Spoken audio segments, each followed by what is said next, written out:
Yo, what's up? I'm Coach RT3, I'm not a what? and we're the Upgrade Guys. Welcome to the Upgrade Your Shit podcast. We are happy to have you here today, and just wanted to tell you again about the mobility membership that we have on the website. That's what we're sponsored by, our own shit, obviously. So you can get over 100 classes on the website. We've got kin stretch classes, 15-minute mobility snacks, 3 12-week programs that you can have access to. So all that's at the site, www.theupgradeguys.com. Check us out on social media, anywhere at The Upgrade Guys. And we now are even on Clubhouse. So if you're on there, check us out there. All right. We are happy to have with us Bernadette Henry from New York. I've spoken with her before on my YouTube channel, and she's just an incredible jump rope extraordinaire. But there's so much more to her, and we're happy to have her here to share with you her story, who she is, what she's doing, and how you might be able to get involved.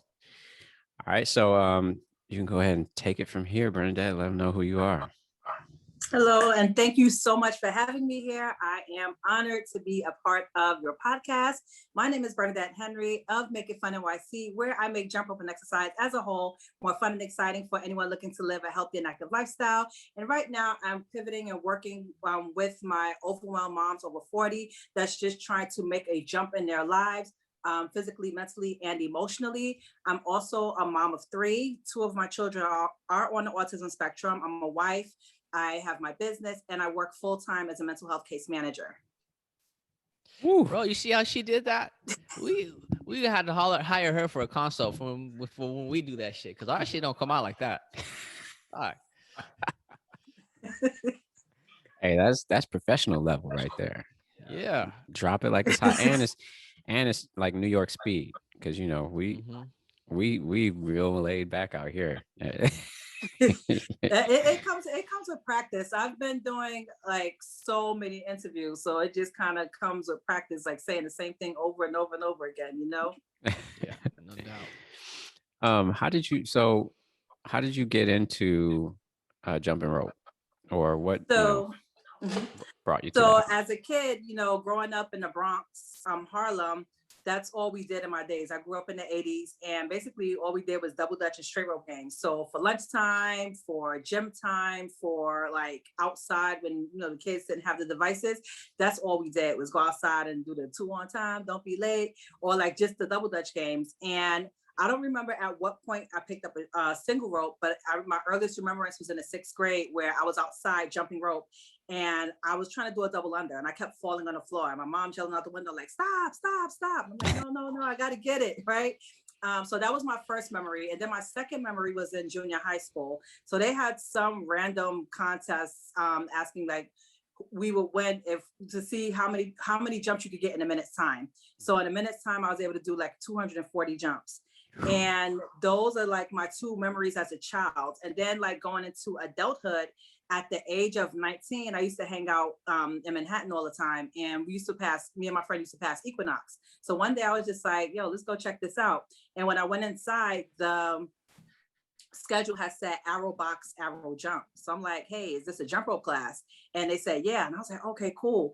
And I joined the gym that day. So, in my 19-year-old mindset at that time, I wasn't thinking about like working out, fitness, health, nutrition, none of that. It was just, okay, there was a jump rope class on the schedule, I'm gonna join. And it just so happened that Michael Olajide Jr. was the instructor for that class. So I always tell people it's kind of like a Ty Bowish situation. So at the beginning of the class, the first 30 minutes was jump rope. And then like the second 30 minutes were like, punching and doing all the boxing maneuvers. And then there was also another middleweight boxer. Unfortunately, he's not here with us, after a coma. But Stephen Johnson, he saw me jumping. And even though I never took his class, he saw my passion, and he used to like work with me with developing my jump rope skills. So the 2 of them are responsible for developing my raw talent. And then after a year, I believe, of being at the gym, I was just doing jump rope. I was doing like aerobics classes, and I was on the treadmill. That's all I did. Like every day I would go to work, go to the gym, go to work, go to the gym. And like by the next year, I saw I had dropped so much weight by just looking at a picture. And I'm just like, wait a minute, like, oh my gosh. Like I was like 160. I was a cardio version of 165. Right? No strength training, no nothing. It was just like, I was like, ooh, I look crazy here. But ever since then, like jump rope just became like a part of my life. That's dope. Thank you. 240 in a minute? Yeah. Shit. But you know what? 4 per second. I got 4 per second. I'm kind of like, You're trying to see the number of times the rope goes. Damn. But if you look at any of your Instagram videos, you would think that they're sped up, and I'm just like, nah, I think she's going like at regular speed. That's like the speed she's going at. Because those Instagram videos, I mean, I look at them, and to be quite honest with you, like when I jump rope, I'm like regular old like jump, like one swing every 5 seconds or something. I don't know. I think I did like 80 in a minute or something like that, something slow like that. So when I see your videos, I'm just like, all right, I don't want to jump rope no more. Oh no. But you know what? To be honest, like because anytime I go outside to work out, I do the 10 sets of 100 jumps. And honestly speaking, it should take you no longer than 35 to 40 seconds to do 100 jumps. Damn, I'm gonna have to find out. I'm gonna check. Yeah. I'm gonna check. Look at Rich's face. Look at Rich's face. I'm like, but see, I slow down after like 30 seconds. So like, right. All right. But you know what? I don't jump for time either. I don't like jumping for time. Like I think any workout for time is just like torture. Like a minute could feel like a whole hour when you're working out. Right. So me, I psych myself out by jumping for numbers. So I know that if it takes me 30 to 45 seconds, well, not even 45, it only takes me like 30 to 35 seconds to do 100 jumps. I already know if I do 10 sets, that's already 10 minutes. Right. Because and that includes the break, like the 15-second break in between each set. So it don't take that long. So what, as you were like learning like skills of jumping rope, like all the stuff that we see you do on social media, how much of a challenge was that? Was that frustrating? Was it something you picked up fairly quick because your double Dutch background? Like, how does that all play in together? I would definitely say that it just takes a lot of practice. For me, I have a set specific style of jumping to music.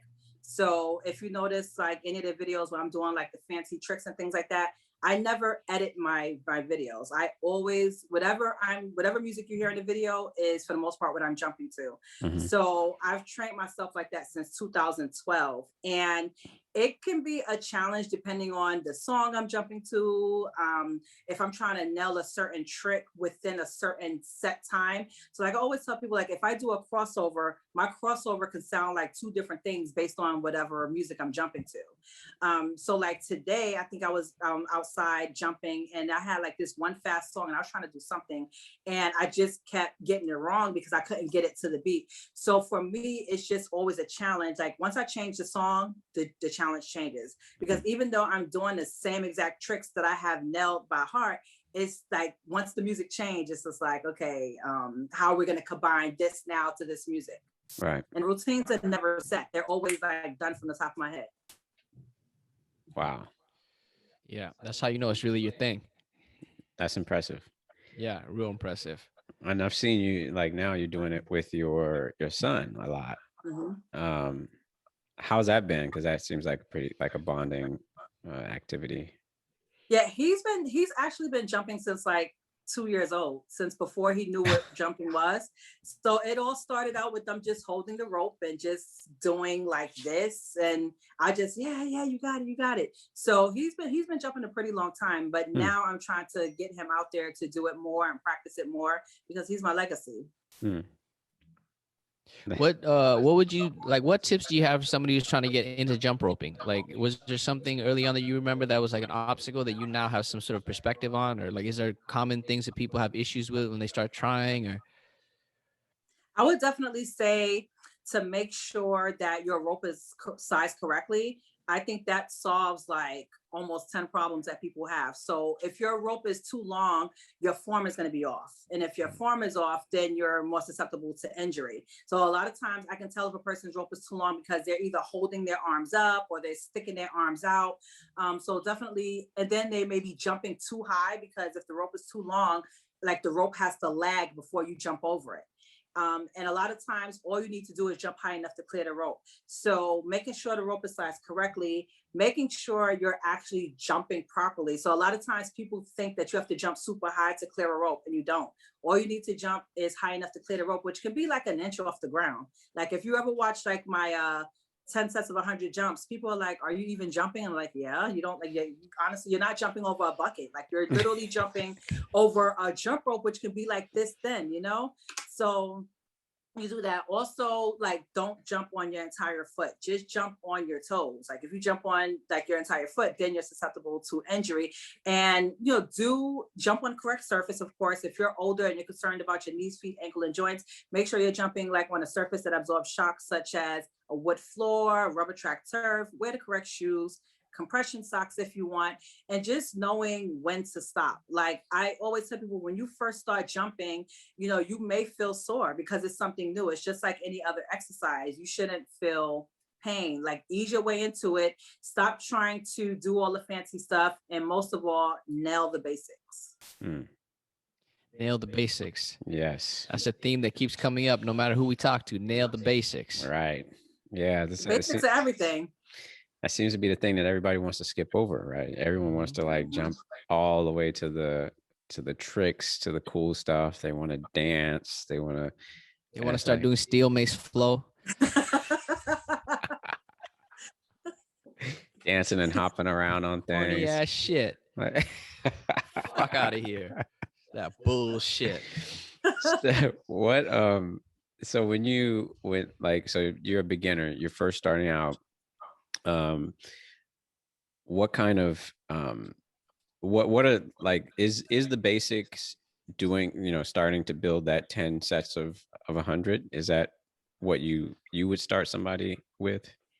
Yeah, always. So anytime I start anytime I do an online challenge, anytime I teach my classes, whether online or in person, anytime I do anything, I want to make sure that a person can do at least 100 jumps.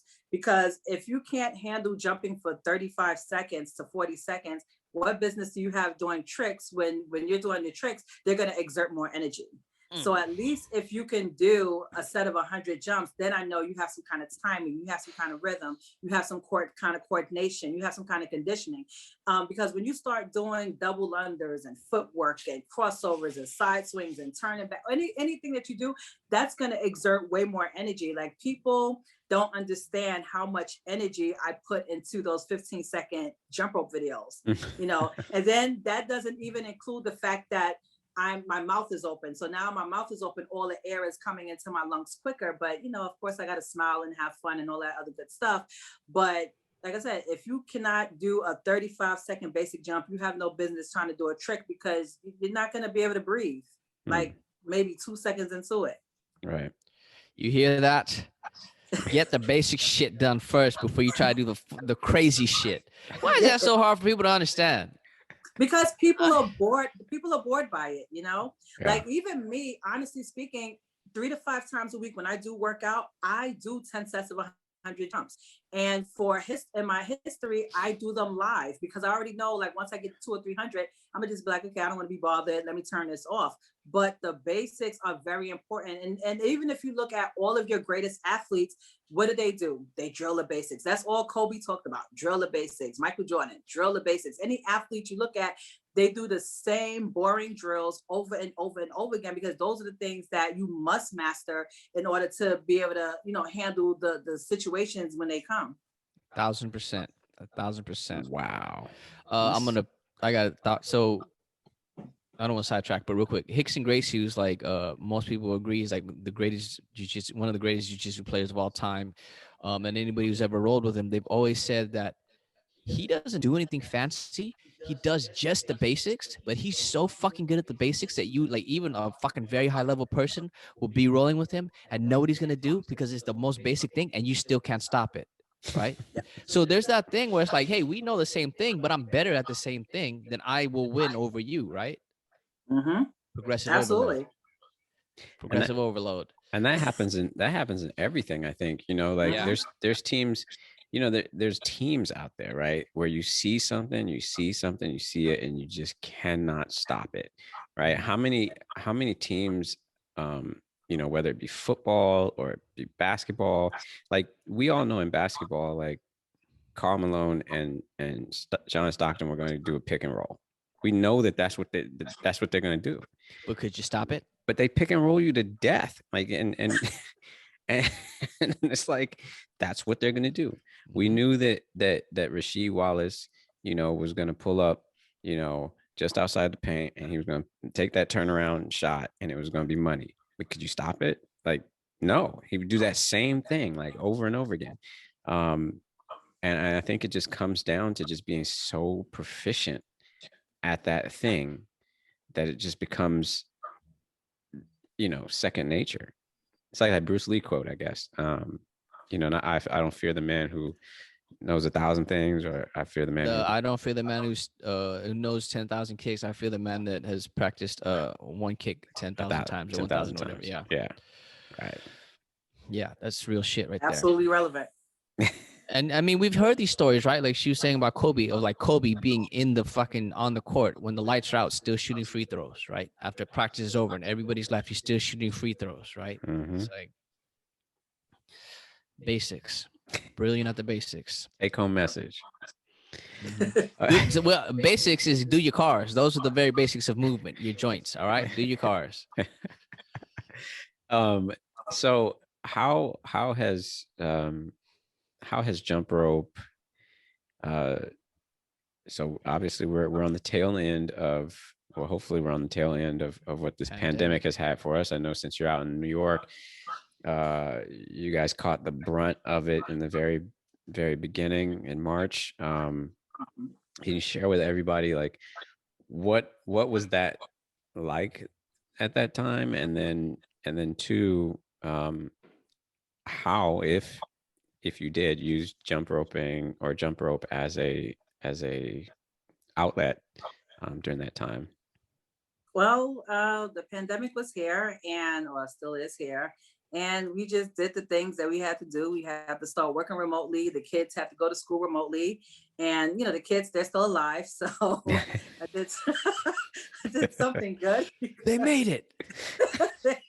We weren't sure for a minute, but they made it. All of them. All in one piece. Yes, I commend all the parents who had to do this, had to work remotely and deal with the kids. It was very huge taking. So kudos to all of you parents out there.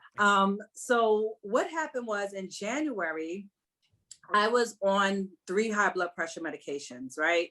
Mm-hmm. And I said, I need to eliminate some of this medication. I don't want to be doing this for my life.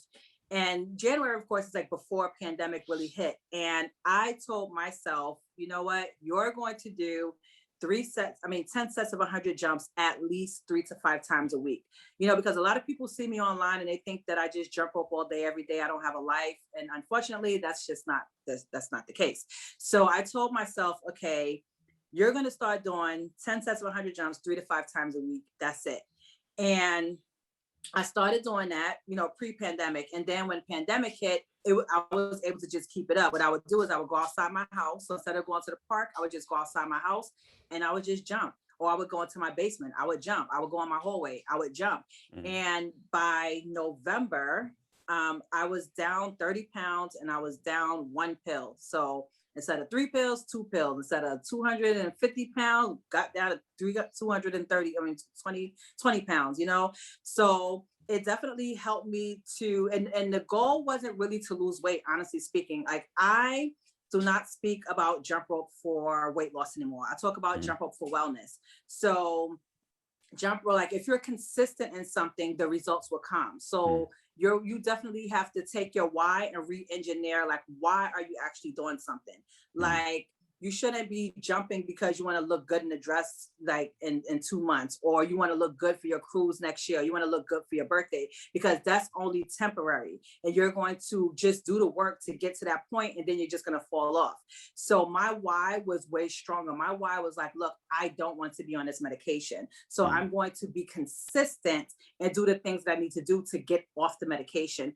And my why for me, like, helped me in those days where, okay, maybe I didn't feel like going outside to work out, or I didn't feel like doing this, or I didn't feel like doing that. It made me do that. And in addition to the physical aspects, it also keeps me emotionally sane. Like, when I always tell people, when I jump rope, I feel like I'm on vacation. It may be far stretch, but just to get that time, turn on music and zone out, I don't think about anything that's going on. I don't think about my job. I don't think about my kids. I don't think about anything that's going on. I just zone out, for those 10, 15, 20, 30 minutes, however long I feel like jumping. And then mentally, of course, it just keeps you on your toes, because when you're jumping, you just have to do so many different things and you just don't think about it. You do it. So jump rope, it's a wellness tool. It's part of my wellness kit. And it's like, without jump rope, like, there's just no life, because it keeps me sane on all levels. That's dope. I think it's interesting because I think there's a chapter in Spark that talks about jump rope, or there's a specific example used of someone who was jump roping. I want to say they either had depression or anxiety, and they began, the goal was to just become more active in general. And the person was finding that as they jump rope, they just felt better. And the person, like their therapist or whatnot, was like, well, if this is what you enjoy, or this is something that's enjoyable, like, keep doing it, like, keep doing that thing, right? So I think there's value in understanding, like, that if you find something you love and you're passionate about, and that you can kind of embrace, and that it helps or alleviates, then, like, do more of that good stuff, right? Right. Like, I have a friend that I met online. It's so funny. I have a friend I met online, and she started jumping rope. I guess she did some kind of challenge, but by the time she got to her 20th day in her jump rope challenge, she discovered me. And she was just so, like, amazed at how much fun I was having. So I was smiling, I was having fun, I was just doing all the things. And that, like, put a spark in her, like, oh my gosh, wow, you can have so much fun in doing this now. And just last week, she just celebrated her 400th day of sobriety. Wow. And she put a big whole old testimonial, on Instagram, about how if she hadn't run across my profile, she don't know if she would have even been able to maintain it. So she really used jump rope, in addition to whatever other tools that she's using to maintain her sobriety. She said that's what it's all about right there. All it was 2 handles in a rope. Yep. Yeah. I know that made you feel good. Very good. On that point, I think a lot of times I hear people say, like, information they post or things they post, like, they super hesitant to, like, just put themselves out there. And I was that person before too, before I started using Instagram. But, like, somebody told me, it was like, you gotta understand, like, something you do might help somebody else.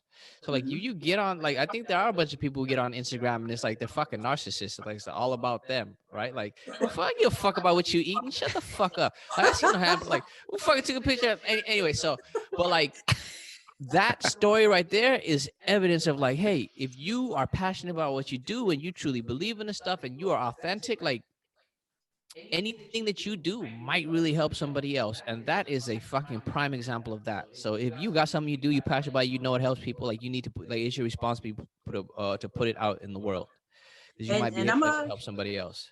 And I'm a prime example, period. Like, I'm not your typical fitness person. I'm not, like, skinny or muscle bound, or, like, I'm this, like, quote unquote plus size woman that has these kids that's online jumping confidently, no matter what I look like. It's just like, okay, whatever, this is what I'm going to do.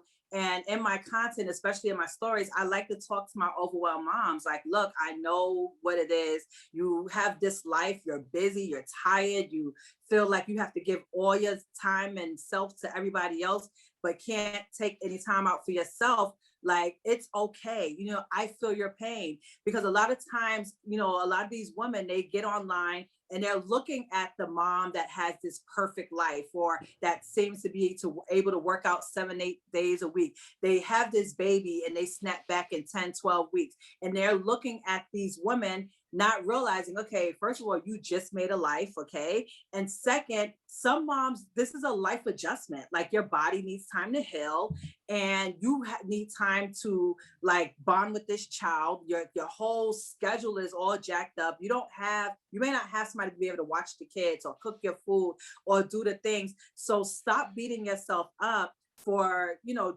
just being human.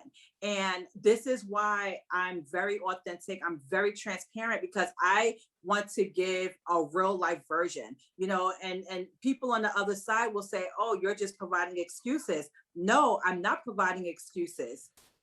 You know, I'm just You're trying providing to perspective. let you know. Right. Yeah. I mean, on that note, I that, because Casey, my wife, she everything you were just talking about, like all those like concerns and like, you know, being on yourself about, and like that you were providing different perspective for, like that is all stuff that, you know, literally, like she was seeing these people, and she literally asked me, it's like, these people snap back so fast, this person lost his weight so fast, and all these things. And I was like, babe, it's different. Like, these fucking people might have people like you know, doing, like, they might have fucking what is the nannies and doulas and like fucking people preparing their food, and they got money to buy food instead of like having to cook if they need to, like all these fucking things that they're not telling you about, right? They're not telling you those things. Like, they got help, they got family, they got money. Like, that's not everybody. And that should not be the standard for everybody either. Like, not everybody, like, it's small, we know it's not a larger percent of the population that lives that life or has those resources, right? So like the other side of it is so fucking important and so fucking true and real.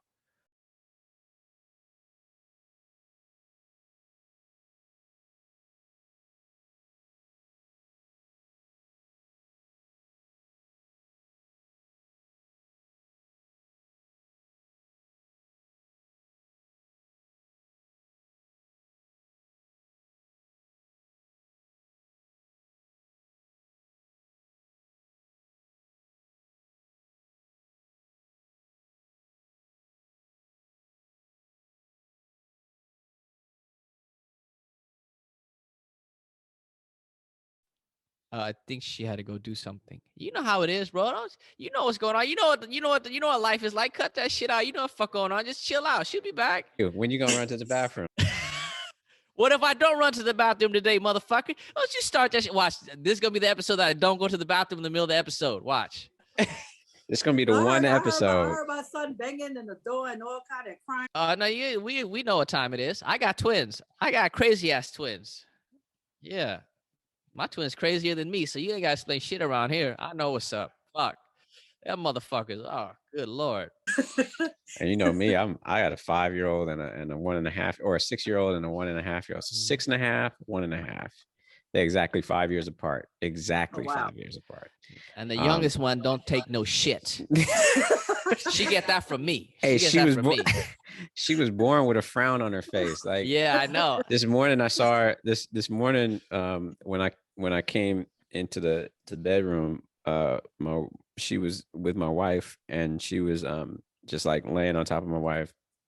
And a lot of times she gets like, she at least smiles. You know, she'll smile like, oh, you're here, like, because a lot of times I'm not there in the morning. Like, I'm usually gone before she even wakes up a lot of times. But this morning she just had this frown on her face, and I was like, damn, that was the same frown that you had on your face when you was born. Well, like, literally when they handed you to me, that was the look on your face. That was the look. I was like, what's going on this morning? Like, what's happening? Oh man. Where were we at? We were talking about woman afraid to eat a donut. Yeah, right. Yeah. That I think that's interesting, because like, you got all these people out there just like afraid to live life. And I understand if you have if you have things you're trying to accomplish, right? Or if there's like, let's say diabetes runs in your family, high blood pressure, whatever the case is, you've got to make some changes. There's no doubt about that, right? Um, and sometimes those changes have to be hardcore. You know, if you're really trying to change those things, they might have to be like really hardcore. But I have this feeling like that the vast majority of humans are like overdoing everything when it comes to that sort of stuff, you know, and like especially when you don't have a whole lot of things going on, or like you're generally kind of healthy, you know, the whole like, I need to make sure that I have the gluten-free, vegan, you know, dairy-free, you know, organic, you know, grass finished, yeah, free range, you know, hydroponic. I mean, only in organic sunlight, raised in, yeah, fair trade. Like, god damn, like how many? what does all that shit mean anyway? Fuck. That's why this shit You know- costs so much, because they had to you print all the fucking words on the label. That's why this shit costs more. Fuck. All the goddamn words. And you know what? It's actually funny because I think I put a post of myself like maybe 2 days ago, and it was a picture when I was 165, and then there was another picture when I was like 198. The 165 picture was actually what I referenced earlier when I just did like all this cardio. The 198, I looked just like the 165, but this is when I was kind of lifting weights. And I put a whole big caption saying, hey, look, I may not ever look like any of these pictures again. Like I was at, you know, one stage in my life. I was in my 20s here. I was in my 30s here. And, you know, I didn't have half the responsibilities. And what I did in my stories is I kind of expounded on that. And I told people like, look, you know, you're gonna get older. And as you get older, your responsibilities change, your body change. You have to be realistic. And I said, look, at this time when I was this way, I had time to spend in the gym. I had a personal trainer. I was eating like 2 ounces of chicken or 2 ounces of protein. That was very traumatic, you know, but I did the things. And I said, a lot of y'all are looking at, have these expectations, but y'all are not willing to work for it. I said, right now, I'm not willing to follow that perfect diet, or right now, I don't have a personal trainer. And I know that it takes a lot of work to get, you know, a certain way. And a lot of people have these like expectations and they want to be these things, but are you willing to really like put in this kind of work to get that thing that you want? So really, you know, telling women, look, accept yourself where you are, because if you cannot even accept yourself where you are now, when you get to that desired weight or that desired body type, you're not going to be happy. You're still going to be depressed. And then what's going to happen? You're going to gain it all back because you didn't shift your mindset. I think that's very important. That's a very important point. Like like however you look, like we care about your health, right? Like nobody should tell anybody like whatever messages we're hearing from media or anywhere else, like how somebody looks, like that's their business. Well, like, you know, the only time that it should be anybody's concern is when it's a health issue, right? Because we care about everybody's health. But thinking that if you look a different way, you're going to be happier, like you feel something is missing, but and like, you know, you sort of punish yourself for it to get yourself to look like a certain way, because like whoever or whatever thinks that like that's the goal is the appearance part. I saw that arm. I know exactly what that means. Don't shit. It's all good. Like let them come in. Ask me all day. Fuck was I saying? Fuck. Oh, right. But like, yeah, we care about your health. And like, if you don't get you don't get happy with yourself now, like when you change the way you look, you're not going to make you happy about yourself. Like you're going to get there. You're going to look the way you want to look. You're going to realize it took you a bunch of work, and you're not going to be happy with what it takes to maintain that. And you're going to be even more unhappy because like you got there and you didn't become happy because you looked that way. Right. So I think that's a very, very significant trap that a lot of people fall into when they try to get into fitness. Right. And fitness is about being fit. That means health. When I use air quotes, that means bullshit. Yeah, for everybody, for people who didn't see, who's listening, he was doing air quotes as he was saying. Yeah, see, Rich thinks of all the things. I don't think about that shit. Rich, he just think everybody's looking at him. He's like, I'm like, yo, we on a podcast. Why wouldn't you look at me, bro? Like, we're on a podcast. This shit go on YouTube too. Shit. Yeah, but not not everybody is on that's YouTube. One, not A. Is that A? Oh. bro. I'm not good with gang signs. You ain't never thrown a gang sign, bro. Where you from? I'm not good with gang signs. You the Damn, one from bro. LA. You the one from LA. We don't have gangs up here. We don't do that gang stuff.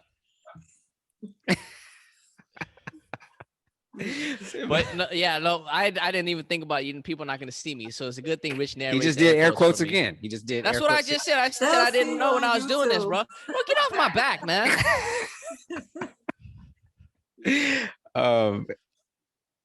So actually, I had another question for you. You decided to start selling jump ropes too, right? Sure Oh did. hell yes. yeah! You have a brand. Yes. Tell them about the brand. Tell them about the that brand. shit. Tell them about the brand. Sell that Hey, shit. It's the Make It Fun freestyle jump rope. So basically the jump rope that I use in all my videos, aside from the 10 sets of 100, for that I use a weighted rope. But for my freestyles, I just use the Make It Fun freestyle rope. It's nothing complicated, just your basic rope. But of course, when you know, like, and trust me, and you want to support me, you use the ropes that I use. And you should Which support her you should. for multiple reasons.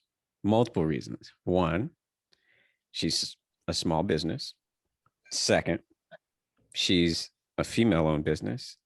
Third, she's a Black female-owned business. You want to support all that good stuff. You all covered of all that. the things. Cover You all covered the all things. of it. All Yeah. of them. And she's authentic. Yes. Yeah.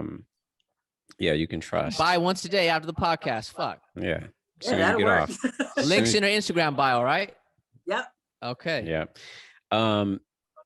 Tell us more about like the different types of ropes and how they're used, because we have a mutual friend, Sunny, who's not putting a lot of content out there these days on jump roping, but she was one of the first people kind of telling me about like the different types of jump ropes that you can use. And so before that, I was clueless. I was like, oh, don't you just go buy a rope and just start doing it? Like, Okay, so I'll tell you about the different 1, 2, 3, 4, 5, 6 types. Okay, so number one, you have your beaded jump rope, and your beaded jump rope is, I would say, really good for people that want to do routines, people that want to feel the feedback of the rope, people that they're either just starting, so you kind of get that feedback, as well as making it easier to do certain routines. So that's what beaded ropes are good for. Weighted ropes, which I use all the time. I use the 1/2 pound weighted rope or 1 or 2 pound rope. And I usually use those for like my weight loss, for satisfying my resistance work for the day, and really keeping my muscles in check. So it's not, as big as like going to lift up weights and things like that. But if I'm swinging 1/2 pound around my body 1,000 times, that's a big deal. If I'm swinging like the 1 pound rope or 2 pound rope around my body, 100 times, that's a big deal. Yeah. So that's where the weighted rope come in. And no, when I say weighted rope, I'm not referring to a rope with weights in the handles. That's just not good, because the cable is going to still be thin and you're going to have an imbalance of weight. So the jump ropes that I use, the entire length of the rope is weighted. The cable wire, which is usually what you see in CrossFit, those are specifically for speed to get a double under. But my theory on that is if you have the proper form, you could do a double under with almost any rope. Tell them about that. Number 4, the PVC, which is basically what I use for everything. When I do like my fun, my freestyles, all of that, I use the PVC or the regular rope. And then we have I would say a cotton or a leather rope that you see the boxers use. Don't use those because there is going to be a lag and it's going to be too slow. So my preferred favorites are the PVC and the weighted ropes. And which the one you sell is which class? Where would they be classified at? The PVC one is the one that I do sell, and then of course I'm an affiliate for the weighted rope that I use. Got it. Nice. Can you talk about double unders? Because my double unders suck. Double unders. Okay, so when you have your basic form of jumping rope, your basic form is basically only jumping high enough to clear the rope, knees slightly bent, your arms should be to your body, and you should be turning with your wrist, right? So when you're doing that, it's the same concept with double unders. The only difference is you're jumping only a little bit higher because it's a power move. But once you nail down the double under, you can work on a form later. And my formula for doing double unders, and this is how I teach everyone, is to do 3 basic jumps, then a double under. So go 1, 2, 3, and up. One, because when you give yourself that counter or that time, you're making yourself accountable to doing it, because a lot of times people start to overthink. So you're like jumping, and then you're like, okay, I gotta do it. Nope. Do 3 basic jumps, then do the double under. Okay. We'll work on that. I'll find And myself. if you send me a video or tag me in a video, I'll definitely let you know. Oh, hell yeah. See that, Rich? Yeah, I got support now. You get put up on game. Look at you. You gonna upgrade. Yeah. She gonna help you upgrade your The shit. jump rope. She gonna help you up. Yeah. Upgrade your jump rope shit, Rich. Yeah, that we gonna make that happen. He'll make that shit happen. Upgrade your jump rope program. Actually, as you're talking about this, what was interesting, because as you were talking about physical preparedness for jumping rope and people who may be starting and like where they should be, what they should be doing, like volume and stuff, it actually started crossing my mind about like the physical preparedness of the lower extremities for that load. And I started thinking like, well, maybe there could be a like pre-jump rope training prerequisite program.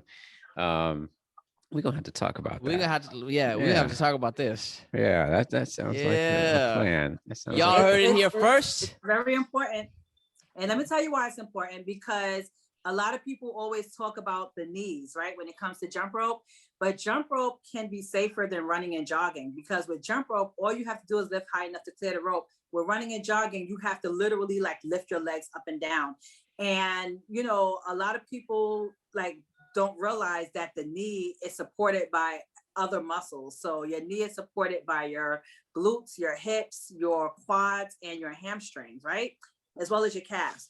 And me physically, I go to physical therapy to make sure that I get the exercises needed to maintain myself. Like I'm jumping with a torn meniscus and arthritis in my left knee, but you would never know, because I work with my doctors to do the things I need to do to maintain that. So of course, what y'all have going on is very good. That's really important. You heard what she just said about arthritis and meniscus, right? I think that's important because oftentimes we get people who have been diagnosed as things and they really identify themselves and their like limitations with those diagnoses. And that doesn't have to be so if you do the right things. That's like big indicator of that. Also, hey, look, if y'all come up with a program, I'll refer people to you, because I just like to jump. I just like to give the basic precautions. But when it comes to like, even like if I do like show some of the exercises that I do, I'm always like informational purposes only. And I'll like tag my physical therapist page or, you know, someone that specifically do these things. So yeah, y'all come up with a program. I'll definitely be showing y'all. I got half of it put in my head already right now. I already got half of it in my head. You think I'm joking? Yeah. Because I think we actually started talking about this sort of stuff like when the pandemic started, because we were like, you know what, this pandemic's going to start and everybody's just going to start doing whatever the hell they weren't doing before. And everybody's going to get hurt. You know, I'm going to do CrossFit in my basement now. Home CrossFit. Home CrossFit. What the fuck just happened? What?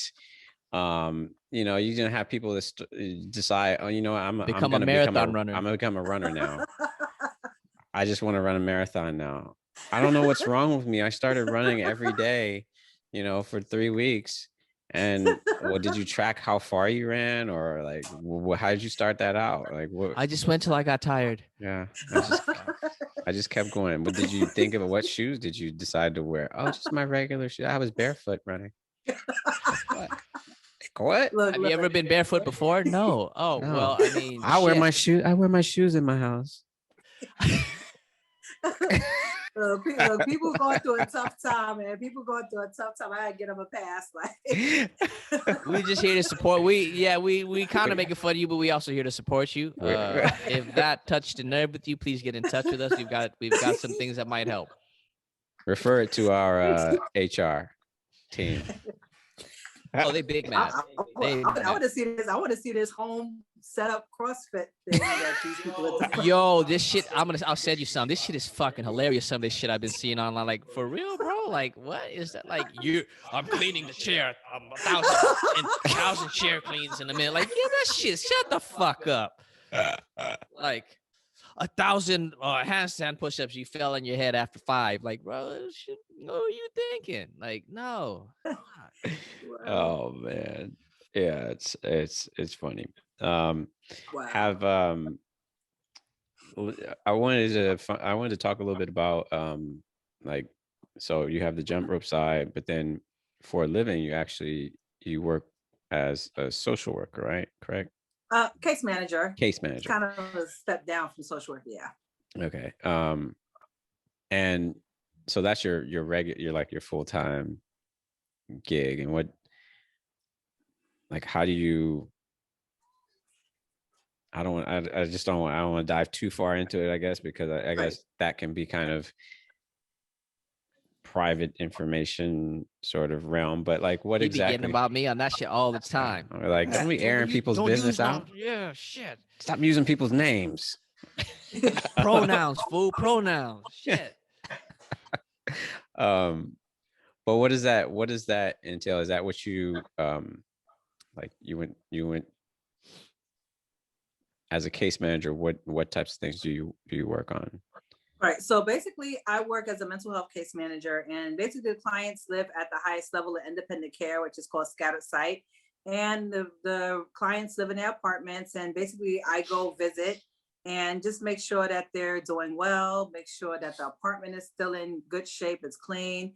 I provide referrals if they need referrals. If I see that they're having a mental crisis, I may refer them to the doctor, speak with their providers, and if they have some pressing issue, I'll listen. But also, too, they know that I'm not a therapist, because I keep them boundaries like in check. I don't want to be sitting in nobody's house for 3 hours. But basically, like really making sure that they're okay, and building that relationship of trust, and communicating with their other providers. Because as a case manager, the thing I like about it is that we get to see them in their raw, authentic places, which is their homes. The social workers aren't going in their home, the doctors aren't going in their homes, like the Social Security Administration, like none of these people are going in their homes. So I always consider the case manager as the glue that holds all the pieces together, because we see them, like I said, in their environment, and then we're able to connect with all the people that they do work with. How did you get into that type of work? I don't even know. I started out as, I don't know. Like, I started out as an assistant teacher, right? I was teaching like kindergartners, and this is before I had kids. I was like 19 years old at the time. And it was just too much. Like, they were like, Miss Robinson, she called me ugly. Are you ugly? No, like maybe a little, but it's okay. It's okay, baby. You're beautiful inside. You're beautiful on the inside. Like, yeah, you were good at jump rope. It's all right. So it's crazy. So then, like in May before the school year ended, I ended up getting a job working with a company with the MRDD population. So that's like mental retardation, autism, and things like that. And once we went on summer break for the school, like in New York charter schools, they don't pay you during the summer. Like, that's Board of Ed. So I had this part-time job. So what I ended up doing is I just ended up taking like full-time hours. And eventually, when I was ready to move on, I ended up that's back when we had the newspapers, we had to fax our resumes in. Oh, yes. My God, that time. Wow. So I just went into I used to go to the newspaper and just look up social services, and like I was just applying for jobs. And then like one day I got an interview I was working with people with HIV at the time. I didn't know what was going on. I had no experience. I'm just sitting in the lobby. You know how you're supposed to like come to interviews prepared. So I'm like looking to see like what I could get, to talk. But when I got in, I just kind of went on my strengths, whatever I was good at, that's what I highlighted. And I've been in the field ever since. That's pretty dope way of getting in there. Sounds like some shit I would do. Just hustle your way in. That's me. Like you like I was like that's goes on in my head. We're like, yeah, like I'm just show up and do me. I mean, I'm Like show up they and be asked like, me all kind of questions, like yeah. what's AIDS and all kind of stuff, and I just had no clue. I'm just like, well, you're supposed to track the things perfectly. So like, it was really random how I got into the field, because like mental retardation and HIV are two total different things. So I don't know, but 21 years later, I'm still here. And you helping people. How has that been since like has it been more difficult for you to do since things have been kind of shut down? Yeah, it's a lot more work doing it remotely, because we went from like visiting clients twice a month to now having to call them twice a week. And with that comes paperwork, Yeah. so like 30 notes I'm writing a week. So just that stuff. This is like, it's like more like we're home and it seems convenient, but it's way more work. Right. That's pretty crazy. That paperwork shit ain't no punk. Like paperwork is, I get the need for paperwork, I guess, like, keep track and keep people accountable, like have data and like, watch the trends or whatever. But fuck that shit. Like I watch the physical therapist at our clinic when they're like done with patients for the day. I'm like, you all done? Like, yeah, but now I gotta do paperwork. And it's like the energy just goes, or they'll come in. Yeah, or they'll come in on the weekend. I'm like, bro, what you doing here? It's like, I gotta do paperwork. Yeah, it's crazy. It's really crazy. It's really crazy. It is crazy. I don't think there's any like legit way around it, especially like paperwork too, like like not an organized computer platform, but like actual paperwork. Yeah, That's why she said fax machine. Most people don't even know what a fax machine is nowadays, huh? Nope, not at all. The newspaper, they were like, newspapers? What's that? What are we talking about? Yeah, don't you just go to what's the name of the website? Do they still have newspapers, like actual newspapers? Yeah, they do. Yeah, I have not seen one. They have them. Some people like the hard copy. I don't think they have the classified section, because the classified section used to be lit on Sundays. Like, oh yeah. Oh yeah. Get that marker out. Yeah. 3 different highlighter colors. I remember that was the only way. That was the only way you could see like stock information. That was the only way you could see like anything. Anything was, and it's like just stuck there in time, right? There's no like, yeah. My first not do a typo. My first few jobs were I remember like cracking open the newspaper, like, I guess I'm looking for a job. I don't know. I grew up in the street, so I didn't do that, everybody. I don't have that experience. But I was in the classifieds, but I wasn't looking for a job. But yeah. Let's just be real. Let's put that, let's get that out there now. Like Nat ain't never done that shit. That motherfucker grew up like a goddamn thug.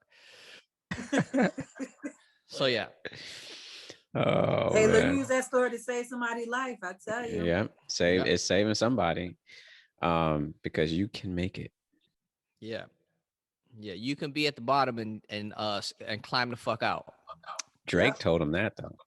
Started from the he ain't the grassy ass motherfucker. You don't even know what the bottom look like. You didn't even spell bottom right, motherfucker. Shit. Fuck out of here. I seen your G file, motherfucker. Somebody told me Elon Musk started from the bottom. I was like, yeah, fool ain't start from no bottom. The bottom of what? The bottom of what? The bottom floor of his parents' house. The bottom of the upper class? Like, what are you talking about? Like, what are y'all talking about? That's all nonsense. Oh, so do you have a program that you currently like? Do people join, in just random challenges, or do you have like a set schedule of how you run your programs?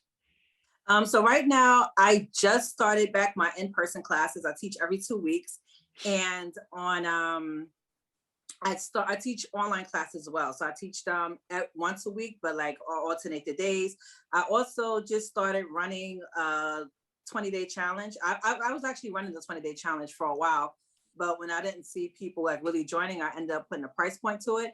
And you'll be surprised that the people that actually like committed to it with the price point. So they committed to it with the support group because I was able to like tell them, okay, try this, tweak that, do this, do that. Because you can't even imagine the amount of videos I get in my DMs every day. Like, can you correct this? And I'm like, no, people, I coach, I do this in real life, you know. Right. And now I'm working on launching my club. So it's basically going to be a Rope is Dope club, and it's going to have 3 levels. So the first level is going to be like a basic level where I just put like pre-recorded videos. The second level is going to include those that are taking the weekly classes plus access to the first level. And the third one, of course, they get like a session with me with everything else per month. So that's what's in the works now. It's dope. I feel I'll like get ready for that.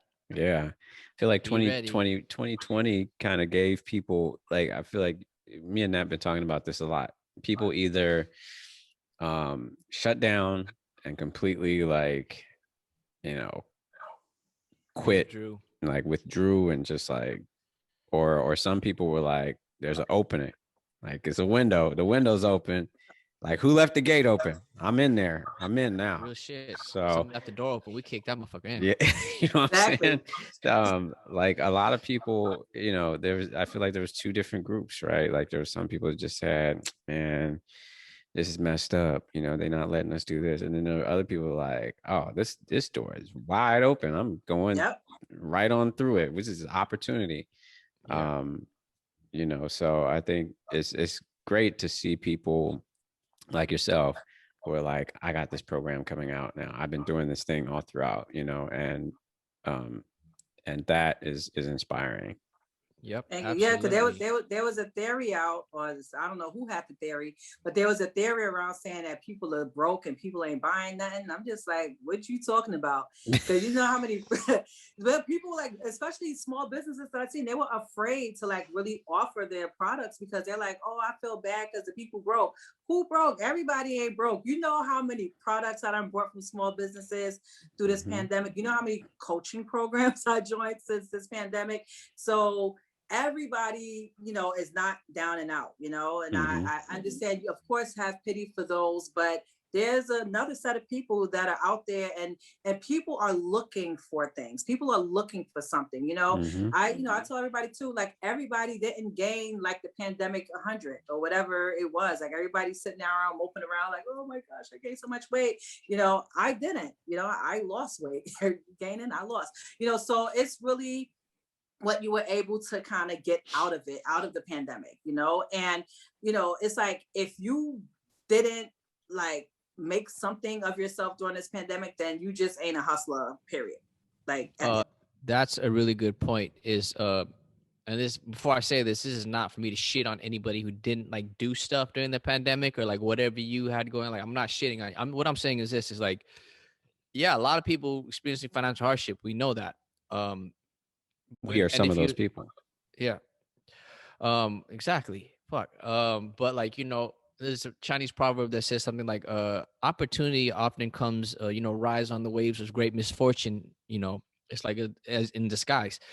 And like you said, like when shit happens, your life leading up to that, when bad things happen, it's like you are some of your experiences. So when that thing happens, like how you react is going to be largely indicative of how you've lived your life thus far.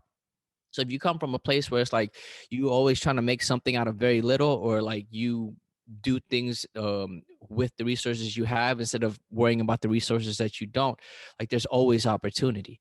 And I know for us, like my income literally was like done, like on March 19th, boom, that was it. I didn't have anything, right? And a lot of people do traditional exercise stuff as trainers, and that is easy to do virtually. What I do is very hard to present virtually, and there was a learning curve for me to do that. So instead, Rich and I was like, well, fuck, we're gonna do what we always do, right? We will make a way. And like that door cracked open and we kicked that motherfucker in. And like you said, not everybody is having financial hardship. And like the market is still the market. If the market exists and you are good and you fucking care and you're authentic, like they can't fucking stop you. Like the market is the fucking market and it's still there and it gives zero fucks about like what you do or don't have. The market is just the market. So it's your job to to fucking claw your way into the fucking market and make a place, right? Nobody's gonna fucking give it to you. And in hard times, that's harder to do. So, but it can be done and it should be done, especially we just get too used to being like, oh, we don't have this, we don't have that. We've been like this forever. So like, fuck what you don't have, right? And just make it happen with what you do. Like you have to do that for yourself. Otherwise you sit there, you're just gonna be in the same place over and over and over again. And the crazy thing is, like, I've been, in business for, some time. And 2020, I made more money in my business than like almost any time, like online. It's crazy. There you go. See? It was just like, you see the opportunity, go for it. And even like some of the goals that I had that I wasn't like actively working on, those things happened in 2020. Like I've always wanted to be a speaker. Was I actively pursuing it? No. And 1 month, I remember like I believe it was like October, November, I got 4 speaking engagements. And I'm just like, where did these things come from? And they were on a variety of things. They all wasn't on Jumprope. Some were on Jumprope, some were on like mindset, and some were on social media. And it's just like, okay, like where did this stuff come from? But also too, it talks to consistency, because people are watching what you're doing. Even when you feel people are not watching, people are always watching. So all that work, all that time that you put in now is being, it's useful now for these times. You know how many people don't have virtual conferences and virtual this and virtual that? Like those were like the literal stages, because people had to really make that shift. And it's like, okay, look, I'm gonna just roll with it, or I'm gonna sit here and feel sorry for myself. And yes, to a good point that you made, that no, we're not trying to make people that didn't do anything feel bad. But like I said, this is all like a mindset shift. And it's like, either you're gonna do something or you're not, Understand what's possible. Yeah, I mean, right. when I still remember, I can't believe it's been a year, to be honest with you. 6 days away from the official lockdown here. Yeah, I just remember. I remember when it happened. Like we had always been, like for us, we had always been talking about like what we wanted to do. We didn't know how we were gonna like, put it together. It's like the platform that we're utilizing in order to host our membership, for example. I had already purchased that like half a year prior, and had these like ideas of what I was going to do there and what was going to be put there, but literally had let 6 months go by and had done nothing, because we're so busy, we're so busy with like face-to-face clients and dealing with the day-to-day grind. And we were just like, we barely had time to put together videos to put up, on Instagram. And so when this all shut down, it was like, well, our the clients who could go virtual, and like Nat said, most of what we do, like what makes people, what the rates that we work at and what we do requires hands-on, and like you can coach it virtually, or you can like verbally get it across, but a lot of the hands-on work that we do is that next kind of level of service. And I just think that it, put it this way, a lot of times we didn't get, over this past year, we didn't necessarily build up our face-to-face client portfolio, but the people who did stay with us or stuck with us through all of this were people who valued what we do and believed that we could transmit what we do across to them virtually, because they already had a kind of a baseline of understanding of what we do anyway, so we could coach them through it. But the whole virtual space was like unknown to us, and we basically were like, let's just start putting stuff up there, like just let's go, let's do it.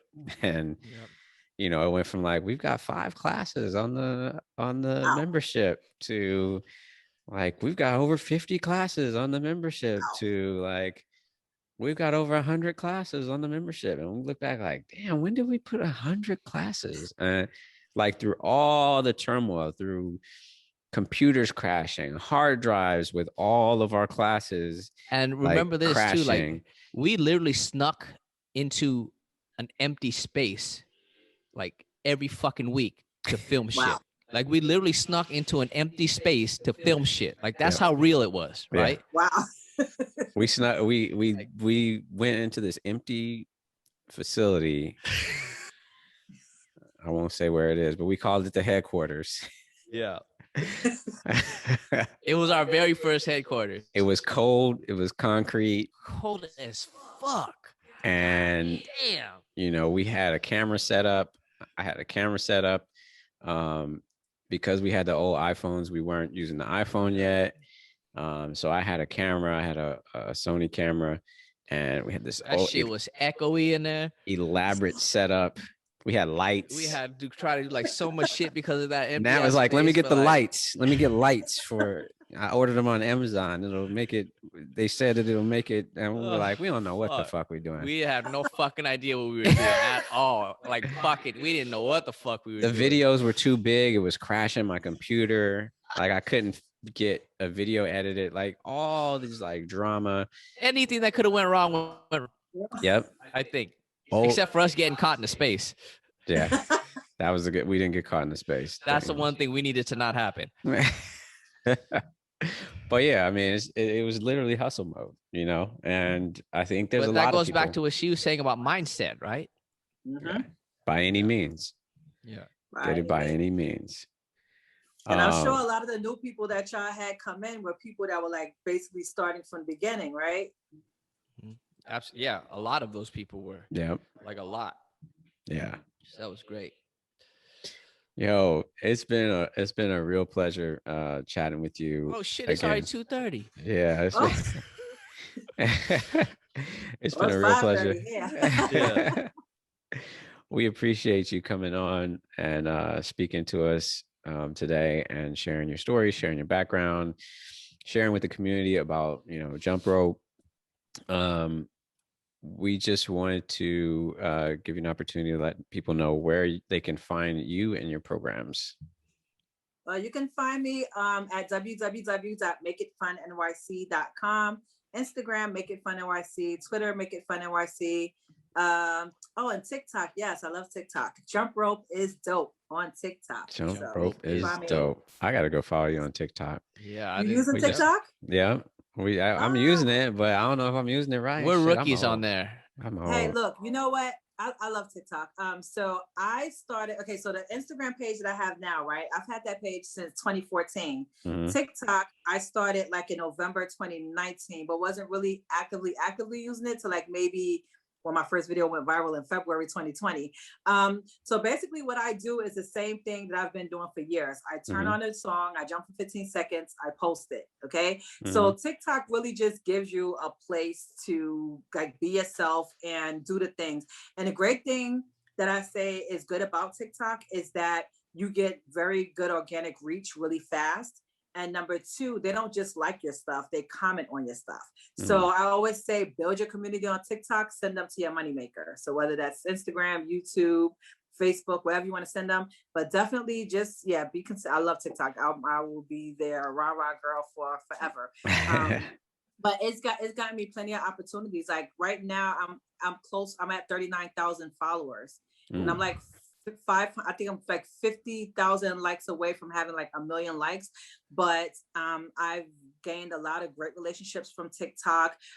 Me and my son, our video was featured on the Today Show. Like out of the billions of videos that's on TikTok, they pulled the video and they showed it on TV. So TikTok is just amazing. So start posting a lot of videos there. Just have fun with it. And the thing is, it's funny because what we do doesn't necessarily, you know, attract an audience. I mean, we got to do something like outlandish, really. No, actually take those pain points that your customers, like that your audience have, and make a video. So like right now, there's a chiropractor on there killing it. Like he did a viral video, like, so your back hurt, stick it, did it. So like you just do like funny little skits, but just showing like 3 simple ways somebody could alleviate back pain, and then just throw their music on it and boom, you're there. So I think that what you do is very necessary and you can make it happen there. We've been working on it. Yeah, we've been trying to figure it out. Yeah, we ain't had much traction yet, but we will. Yeah, just keep being consistent. You'll get it. We about to upgrade TikTok. Let me tell you, I don't do skits. I don't do transitions. I don't dance. I don't do none of that stuff. All I do is jump rope on TikTok. And that's how I've just been organically me, and that's how I've grown my TikTok. Yeah, no doubt. All right, y'all funny, so I'm sure y'all could find some skits. Yeah, we on the job. Somebody do a squat wrong, and then somebody correct it. There you go. There goes the video right there. So you're basically being entertaining, informational, and educational. There you go. Informational and educational. Yep. Yeah. And entertaining. Which y'all are already. That shit go without saying around here. Yeah. Because I'm the funny one, Rich. That reminds me, I got a funny squat than that did. I'm gonna post that. There you go. I know which one you're talking about too. All of those things. Do it. I'm telling you, you will start to get traction. We on the job. We on it. We're gonna do one right now. Shit. On it. After I order that jump rope, that's our next order of business. Okay. The ropes are being soon. I'm gonna post them on the site. That's been my highest selling item during the pandemic. It's crazy. Nice. That's good. That's good. I mean, that's perfect, right? Oh yeah, perfect. Great. You ain't gotta go nowhere. It don't take up much space. Yeah, absolutely. All right. Well, so all of you can find Bernadette at Make It Fun NYC everywhere except for TikTok, which TikTok is Jumprope is dope, right? Yes. Yeah, there we go. So thank you all for listening. Hope you enjoyed this episode of the Upgrade Your Shit podcast. Remember, the membership is just $39.99 a month. Or you can sign up for the annual, which gets you equivalent to like less than 2 months or 10 months cost. So basically, you're paying the cost of 10 months for an annual subscription, which is a huge. What is it? A huge deal? Yeah, it's a huge deal. It's a big deal. Well, English is my second language. Remember? Come on now. I mean, I was testing you. You ain't testing shit, man. Get out of here. Motherfucker here. You high? Are you high, bro? You better not be high on the podcast, man. So there's 3 12-week programs on there, and so even if you did all 3 of those 12-week programs back to back, it wouldn't equal a year worth of the subscription. We're always adding more stuff, so go check that out and upgrade. Upgrade your shit. Oh, I thought I was doing it this time. Oh, my bad. You do it then. Go. You try it. Nah, you were supposed to do it. Just do it. No, bro, you don't do it aggressive enough, bro. You always being nice as shit. You gotta let motherfucker know what time it is. Like, I'm doing upgrade your shit. Upgrade your shit. Bro, this is not Theo from 92.3 The Beat. I told you, it's not that smooth shit. When you do that part, you gotta, they gotta feel it, man. You're like, upgrade your shit. That's a little bit better. We gonna work on it. We do it on TikTok. Thanks for watching or listening.